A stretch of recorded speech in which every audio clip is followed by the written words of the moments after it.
Hi friends, ఈ వీడియోలో మనము ఒక high paying global career option గురించి మాట్లాడుకోబోతున్నాం. SAP అంటే ఏంటి, ఎందుకు SAPలో జాబ్స్ ఇంత డిమాండ్లో ఉన్నాయి, ఫ్రెషర్స్ అండ్ నాన్ ఐటీ వాళ్ళకి కూడా SAP పాసిబులా, అండ్ ఫ్యూచర్ ఏంటి, రోడ్ మ్యాప్, ఇలా A to Z గురించి డిస్కస్ చేద్దాం. సో వీడియోని స్కిప్ చేయకుండా ఎండ్ వరకు చూడండి. Definitely you get more accuracy information from this video. Let's get started. But before moving this video, my name is Santosh Kumar. This is my YouTube channel. Especially ఈ channel Telugu people కోసం మాత్రమే create చేశాము. So నువ్వు కూడా Telugu people కమ్యూనిటీలో join అవ్వాలంటే please click on subscribe button below for more content like this. Then what is SAP? So సింపుల్గా చెప్పాలంటే systems, applications and products in data processing. So ఈ SAP అనేది ఒక ఎంటర్ప్రైజ్ సాఫ్ట్వేర్ అనమాట, అండ్ ఆల్సో ఏ కంపెనీ అని చెప్పొచ్చు. Big companies వాళ్ళ యొక్క బిజినెస్ ని మేనేజ్ చేయడానికి ఈ SAP ని మోస్ట్లీ యూజ్ చేస్తారు. బిజినెస్ అంటే మన కంపెనీస్ లో ఉన్న departments like finance department, sales department, HR departments, inventory, manufacturing, supply chain, ఇలా అన్ని డిపార్ట్మెంట్స్ ని సింగిల్ సిస్టమ్ లో కనెక్ట్ చేసే software that is SAP. So that's the power of SAP. ఒక చిన్న ఎగ్జాంపుల్ చెప్తాను విను. సపోజ్ రిలయన్స్ ఆర్ TCS ఇలాంటి ఒక బిగ్ కంపెనీ ఉందనుకోండి. Daily thousands of employees, lakhs of transactions, crores of revenue non stop జరుగుతూనే ఉంటాయి. ఓకే, బాగానే ఉంది. బట్ ఇక్కడ క్వశ్చన్ ఏంటంటే, సాలరీ కరెక్ట్ గా పడుతుందా, స్టాక్ కరెక్ట్ గా ఉన్నాయా, సేల్స్ రిపోర్ట్ అక్యురేట్ గా ఉందా లేదా, GST ట్యాక్స్ క్యాలిక్యులేషన్స్ కరెక్ట్ గా ఉన్నాయా లేవా, ఇలా వీటన్నిటిని ఆటోమేట్ అండ్ అక్యురసీ కోసం కంపెనీస్ అనేవి మోస్ట్లీ ఈ SAP సాఫ్ట్వేర్ ని యూజ్ చేస్తాయి. సో SAP సాఫ్ట్వేర్ లేకుంటే డేటా మిస్ మ్యాచ్ అయ్యే ఛాన్సెస్ ఉంటాయి, ఫైనాన్షియల్ లాసెస్ ఎక్కువ ఉండొచ్చు, బిజినెస్ కొలాప్స్ రిస్క్, ఇలా చాలా ఫ్యాక్టర్స్ అక్యురసీ మిస్ అవుతాయి. Then why SAP is more powerful? ఇందులో సెంట్రలైజ్డ్ సిస్టమ్ ఫాలో అవుతుంది. అంటే అన్ని డిపార్ట్మెంట్స్ ఒక డేటాబేస్ ని యూజ్ చేస్తాయి, అండ్ ఎర్రర్స్ కూడా ఈజీగా ఐడెంటిఫై చేయొచ్చు, and that to real time data store అవుతుంది. సో సేల్స్ జరిగిన వెంటనే inventory updates, finance updates all at time with in minutes లో SAP లో స్టోర్ అవుతాయి అనమాట. And also secure and scalable. Especially banks, governments, MNC companies అన్ని SAP use చేస్తాయి. So అలాంటి మెయిన్ MNC కంపెనీసే ఈ SAP ని యూజ్ చేస్తుంటే ఎంత పవర్ఫుల్ అర్థం చేసుకోవచ్చు. అందుకే SAP ని ERP కింగ్ అని పిలుస్తాం. దెన్ అయితే ఈ SAP కంపెనీ అనేది 1972లో స్టార్ట్ అయింది. So especially 5 former IBM engineers ని దీన్ని ఇన్వెంట్ చేశారు. దెన్ టుడే నియర్లీ 180+ కంట్రీస్ లో ఈ SAP వర్క్ అవుతుంది, అండ్ 4 lakh+ కంపెనీస్ ఈ SAP ని యూజ్ చేస్తున్నాయి. So world's largest ERP company ఏదంటే this one, SAP. And SAP competition ఉన్నా సరే SAP డోమినెన్స్ ఇంకా తగ్గలేదు. అయితే నార్మల్ సాఫ్ట్వేర్స్ కి తర్వాత SAP సాఫ్ట్వేర్ కి డిఫరెన్స్ ఏంటంటే, so normal softwares single purpose తో ఉంటుంది, స్మాల్ స్కేలబుల్, అంటే లిమిటెడ్ ఫీచర్స్ మాత్రమే ఉంటాయి, and that to limited users వస్తారు, వెరీ చీప్ అని చెప్పొచ్చు. బట్ కమింగ్ టు SAP, ఇది ఎండ్ టు ఎండ్ బిజినెస్, తర్వాత ఎంటర్ప్రైజ్ స్కేల్. అంటే ఎంటర్ప్రైజ్ స్కేల్ అంటే బేస్డ్ ఆన్ ప్రొడక్టివిటీ మనకి ఈ ఎంటర్ప్రైజ్ స్కేల్ అనేది ఎక్స్టెండ్ అవుతుంటుంది. తర్వాత థౌజండ్స్ ఆఫ్ యూజర్స్ దీన్ని యూజ్ చేస్తారు కాబట్టి high value, and also salary కూడా హై ఉంటుంది. ఒకవేళ నువ్వు SAP చూస్ చేసుకుంటున్నావు అంటే, సో ఇందులో మనకి 3 generations ఉన్నాయి. ఫస్ట్ జనరేషన్ ఏంటంటే SAP ECC, ఇది old generation. So traditional SAP అనమాట. స్టిల్ మెనీ కంపెనీస్ యూజ్ చేస్తున్నాయి దీన్ని. దెన్ ప్రజెంట్ లేదా ఫ్యూచర్ జనరేషన్ ఏంటంటే SAP S/4HANA. సో ఇది లేటెస్ట్ SAP టెక్నాలజీ. ఈ టెక్నాలజీ అనేది ఫాస్టర్, స్మార్టర్, AI రెడీ అనమాట. సో 2025లో this is the main demand. And upcoming new trend ఏంటంటే SAP క్లౌడ్ అనమాట. దీన్ని SAP BTP దీంతో వస్తుంది. అంటే క్లౌడ్ ప్లస్ SAP రెండు మిక్స్ ఆఫ్ కాంబినేషన్ లో వస్తుంది. సో దిస్ ఈస్ ఫ్యూచర్ SAPలో. సో ఈ క్లౌడ్ SAP నువ్వు నేర్చుకుంటే డెఫినెట్లీ సర్వైవ్ అవుతావు. దెన్ అయితే మోస్ట్లీ ఈ SAPని ఎవరు యూజ్ చేస్తారంటే, వరల్డ్ వైడ్ కంపెనీస్ అన్ని కూడా యూజ్ చేస్తాయి, like Google, Amazon, Microsoft, Accenture, Infosys, Wipro, Deloitte, Tata group, government organisations. So SAP skill అంటే డెఫినెట్లీ గ్లోబల్ ఆపర్చునిటీ అని చెప్పొచ్చు. Then who can learn SAP? Big myth ఏంటంటే only IT people can learn SAP అని చెప్తారు. But truth ఏంటంటే any graduate can learn SAP. BTech, BSc, BCom, MBA, MCom, arts and commerce students, working professionals, career switchers. So SAPలో domain knowledge plus SAP tool more important. ఈ 2 factors కనుక నీతో ఉంటే definitely you create a chance by yourself. Why SAP is a great career option? So main reasons ఏంటంటే high salary ఉంటుంది, long term career, global jobs, and దీనికి competition కూడా తక్కువ ఉంటుంది compare to coding. So non IT background కూడా possible. But SAP is skill based, not degree based. అయితే if in case నువ్వు కూడా స్టార్ట్ చేయాలి ఈ కెరీర్ అంటే, ఒక రోడ్ మ్యాప్ చెప్తాను, ఫాలో అవ్వు step by step. First step, business process understanding చేసుకోవాలి. ఇది మోర్ ఇంపార్టెంట్. SAP అంటే జస్ట్ సాఫ్ట్వేర్ మాత్రమే కాదు. SAP అంటే business process automation. Business processes అంటే order to cash, procedure to pay, hire to retire, record to report. ఇలా first business ఎలా work అవుతుందో నువ్వు అర్థం చేసుకోవాలి. ఫర్ ఎగ్జాంపుల్, కస్టమర్ ఆ ఆర్డర్ని ప్లేస్ చేస్తాడు, దెన్ సేల్స్ టీమ్ ఆ ఆర్డర్ని క్రియేట్ చేస్తుంది, వేర్ హౌస్ స్టాక్ చెక్ చేసి ఇన్వాయిస్ బిల్ జనరేట్ చేస్తుంది, దెన్ పేమెంట్ రిసీవ్ అవుతుంది. ఇలా ఈ ప్రాసెస్ మొత్తాన్ని, ఈ ఫ్లో మొత్తాన్ని SAP ఆటోమేట్ చేస్తుంది. So then firstly you need to understand the business. Then step 2, choose SAP type. మనకి 2 టైప్స్ అయితే ఉంటాయి. సో ఇక్కడ మెయిన్లీ మాక్సిమం పీపుల్ కన్ఫ్యూజ్ అవుతారు. సో క్లారిటీగా చెప్తాను. ఫస్ట్ టైప్ ఏంటంటే SAP functional consultant. Then second type SAP technical consultant. Coming to SAP functional consultant. Functional consultant అంటే business plus SAP bridge అని చెప్పొచ్చు. వీళ్ళు మోస్ట్లీ క్లయింట్ యొక్క బిజినెస్ ప్రాసెస్ ని అండర్స్టాండ్ చేసుకుంటారు, SAP లో కాన్ఫిగర్ చేస్తారు అండ్ ఎండ్ యూజర్ కి సపోర్ట్ చేస్తారు. ఇందులో కోడింగ్ అనేది ఆల్మోస్ట్ 0, ఒకవేళ ఉన్నా సరే చాలా తక్కువ ఉంటుంది కోడింగ్ అనేది. ఫర్ ఎగ్జాంపుల్ ఇంకా బాగా చెప్పాలంటే, ఏదో ఒక కంపెనీకి సేల్స్ ప్రాబ్లం ఉందనుకోండి. ఇప్పుడు ఆ ఫంక్షనల్ కన్సల్టెంట్ ఏం చేస్తారంటే సేల్స్ ఫ్లో అనలైజ్ చేసి వాటికి SD మోడల్స్ ని సెటప్ చేస్తారు. దెన్ ఎక్కడ ప్రాబ్లమ్స్ ఉన్నాయి, ఎక్కడ ఇష్యూస్ ఉన్నాయని రిపోర్ట్ చేస్తారు. ఈ విధంగా SAP కన్సల్టెంట్ అనేది వర్క్ ఉంటుంది. సో అయితే మోస్ట్లీ ఫంక్షనల్ మోడల్స్ ఉంటాయి. వీళ్ళు చేసే ఫంక్షనల్ మోడల్స్ ఏంటంటే, ఫస్ట్ వన్ SAP FICO అంటాం. సో FICO అంటే finance and controlling.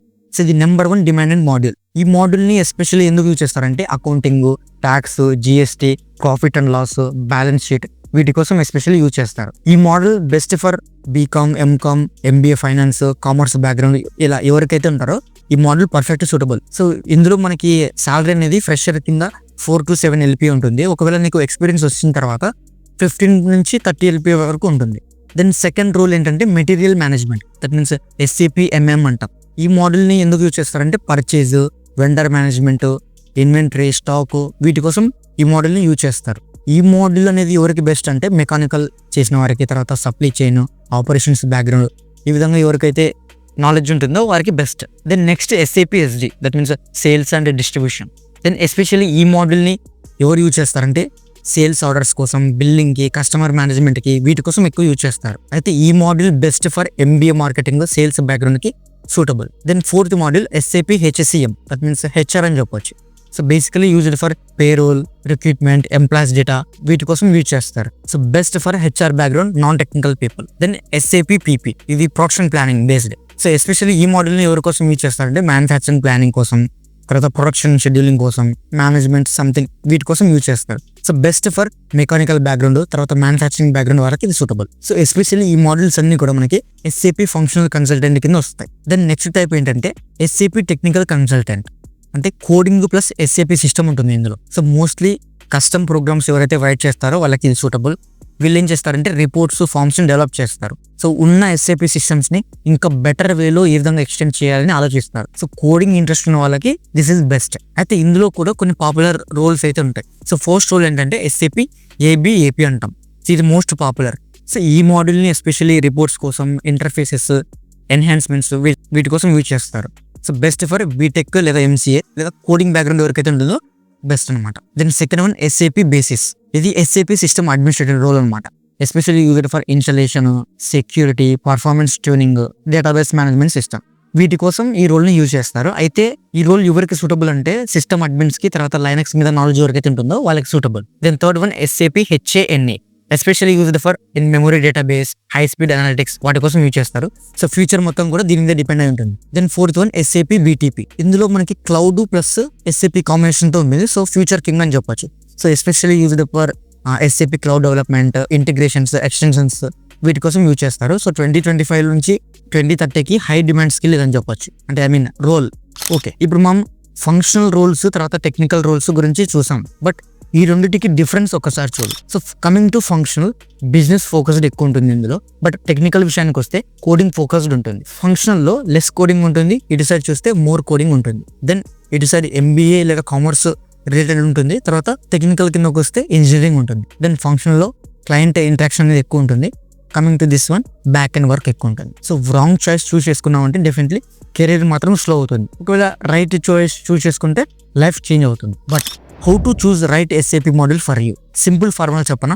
If you are commerce లేదా ఫైనాన్స్ డిపార్ట్మెంట్ కింద ఉంటే నువ్వు SAP FICO తీసేసుకో. ఒకవేళ నువ్వు HR బ్యాక్గ్రౌండ్ మీద ఉంటే SAP HCM, సేల్స్ లేదా MBA ఉంటే SAP SD, engineer plus coding మీద నాలెడ్జ్ ఉంటే SAP ABAP, క్లౌడ్ మీద ఇంట్రెస్ట్ ఉంటే SAP BTP. సో ఇవి ఎక్కడైనా నోట్ చేసి పెట్టుకో, ఫ్యూచర్లో హెల్ప్ అవ్వచ్చు.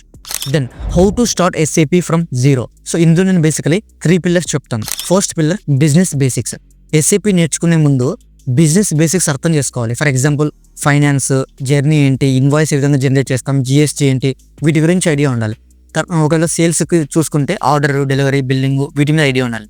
హెచ్ఆర్ కింద చూసుకుంటే పేరోలు, రిక్రూట్మెంట్ వీటి మీద ఐడియా ఉండాలి. సో ఈ విధంగా మీ డొమైన్ బేసిక్ క్లారిటీ లేకుంటే ఎస్ఏపి స్క్రీన్స్ మాత్రం అసలు అర్థం కావు. So first thing first, business process basics ని నువ్వు రీసెర్చ్ చేసి అర్థం చేసుకోవాలి. యూట్యూబ్లో మనకి ఈఆర్పి బిజినెస్ ఫ్లో వీడియోస్ ఉంటాయి, చెక్ చేయి ఒకసారి. Then second pillar, SAP tool practice knowledge. SAP అంటే థియరీ కాదు, ఎస్ఏపి అంటే ప్రాక్టీస్ చేయాలి. బట్ ప్రాబ్లం ఏంటంటే ఇక్కడ ఎస్ఏపి సాఫ్ట్వేర్ కాస్ట్లీ, ల్యాప్టాప్లో ఇన్స్టాల్ చేయడం కూడా కష్టం.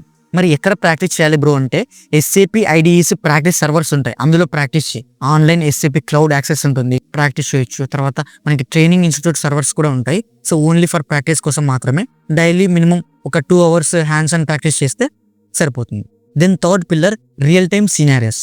కంపెనీస్ అనేవి థియరీని అసలు చూజ్ చేసుకోవు, రియల్ టైమ్ ఎక్స్పీరియన్స్ మాత్రమే అడుగుతాయి. ఫర్ ఎగ్జాంపుల్, ఇన్వాయిస్ పోస్టింగ్ ఎన్ని చేసావు, వెండర్ క్రియేషన్ ఏంటి, sales order flow, month end closing, ఇవి బేసికలీ నీకు ప్రాక్టీస్ అనేది ఎక్కువ ఉండాలి. So practice without scenarios no job. But ఇక్కడ మెయిన్ ఏంటంటే నువ్వు ఫ్రీగా నేర్చుకునే దానికి తర్వాత పెయిడ్ పెట్టి నేర్చుకునే దానికి కొంచెం డిఫరెన్స్ ఉంది. So free resources only basics కోసం మాత్రమే హెల్ప్ అవుతాయి. ఒకవేళ నువ్వు ఫ్రీగా బేసిక్స్ నేర్చుకోవాలంటే యూట్యూబ్లో చాలా వరకు ఛానల్స్ ఉన్నాయి. SAP official plus experts explain చేస్తారు వీళ్ళు. తర్వాత SAP learning hub free courses ఉన్నాయి. తర్వాత ఓపెన్ ఎస్ఏపి, ఇలా కొన్ని యూట్యూబ్ ఛానల్స్ ఉన్నాయి, ఒకసారి చూడు. బట్ ఇక్కడ ఏంటంటే ఫ్రీ కంటెంట్తో జాబ్ అసలు రాదు, బట్ జస్ట్ ఫౌండేషన్ మాత్రం స్ట్రాంగ్ అవుతుంది. అయితే పెయిడ్ ట్రైనింగ్ లో ఏంటంటే స్ట్రక్చర్డ్ రోడ్ మ్యాప్ అనేది ప్రొవైడ్ చేస్తారు వాళ్ళు. తర్వాత నువ్వు ప్రాక్టీస్ చేసుకోవడానికి కొన్ని ల్యాబ్స్ అనేవి యాక్సెస్ ఇస్తారు, రియల్ టైమ్ ప్రాజెక్ట్స్ కూడా నీతో డెవలప్ చేపిస్తారు. సో డెఫినెట్లీ నీకు కొంచెం నాలెడ్జ్ వస్తుంది. But be careful, fake institutions ఉంటాయి, ఒకసారి బ్యాక్గ్రౌండ్ చెక్ చేసి జాయిన్ అవ్వు. ఇంకొకటి, 2 months నేను జాబ్ ఇప్పిస్తాను, 2 months ట్రైనింగ్ ఇచ్చేస్తాను అనే వాళ్ళని అసలు నమ్మద్దు. నువ్వు ఎస్ఏపి నేర్చుకోవాలంటే minimum 4 to 6 months serious learning అనేది అవసరం, చాలా, అది కూడా మినిమం. దెన్ ఇక్కడ మెయిన్ డౌట్ ఏంటంటే నా దగ్గర ఎస్ఏపి సర్టిఫికేషన్ ఉంది, దీనివల్ల నాకు జాబ్ వస్తుందా? సో బిగ్ ట్రూత్ ఏంటంటే SAP certificate is not equals to job guarantee. But మీ యొక్క రెజ్యూమ్ అనేది వెయిటేజ్ పెరుగుతుంది, ఇంటర్వ్యూస్లో షార్ట్ లిస్ట్ అయ్యే ఛాన్సెస్ ఉంటాయి. బట్ సర్టిఫికేషన్ యూజ్ మాత్రం నాలెడ్జ్ వాలిడేషన్, ఎంఎన్సి షార్టింగ్స్ కోసం హెల్ప్ అవుతుంది. But certification without skill is waste. So first skill, then certification, especially ఈ ఎస్ఏపి డొమైన్లో. దెన్ ఎస్ఏపి సాలరీ రియాలిటీ చూసుకుంటే India wide, global wide. India wide చూసుకుంటే ఫ్రెషర్కి 3.5 నుంచి 7 LPA ఉంటుంది ఫ్రెషర్ కింద. ఒకవేళ 3 or 5 years ఎక్స్పీరియన్స్ వచ్చిన తర్వాత నియర్లీ 15 LPA నుంచి 25 LPA ఉంటుంది. ఒకవేళ నీకు 8 years ప్లస్ ఎక్స్పీరియన్స్ ఉంటే 40+ LPA ఉంటుంది. దెన్ అబ్రాడ్ కంపెనీస్కి వెళ్తే Germany, Canada, UAE, Australia. So నీకు శాలరీ అనేది గ్లోబల్ కరెన్సీలో ఉంటుంది. ఓకే ఫైన్, నీకు ఆల్మోస్ట్ ఇక్కడ వరకు కొంచెం క్లారిటీ వచ్చి ఉంటుంది. బట్ నీకు రోడ్ మ్యాప్ ప్రొవైడ్ చేశాను, అంతా కూడా అర్థం ఉంటుంది. కానీ ఎక్కడి నుంచి స్టార్ట్ చేయాలి, ఎలా స్టార్ట్ చేయాలి, నేను ఫస్ట్ వీక్ ఏం చేయాలి, సెకండ్ వీక్ ఏం చేయాలి, ఇలా నీకు కంప్లీట్ యాక్షన్ ప్లాన్ అనేది నీకు ప్రొవైడ్ చేస్తాను. దట్ మీన్స్ ఒక 6 months యాక్షన్ ప్లాన్ ఏ విధంగా చేయాలనేది ప్రొవైడ్ చేస్తాను. సో వీడియో కింద డిస్క్రిప్షన్లో మెన్షన్ చేస్తాను, ఒకసారి చెక్ ఇట్ అవుట్. సో మీరు ఈ వీడియోని కంప్లీట్గా ఇక్కడ వరకు చూస్తున్నారంటే you are already ahead of 90% people. Don't wait for perfect time, perfect course. Just start small, stay consistent, trust the process. One day me salary slip మీ స్టోరీని చెప్తుంది.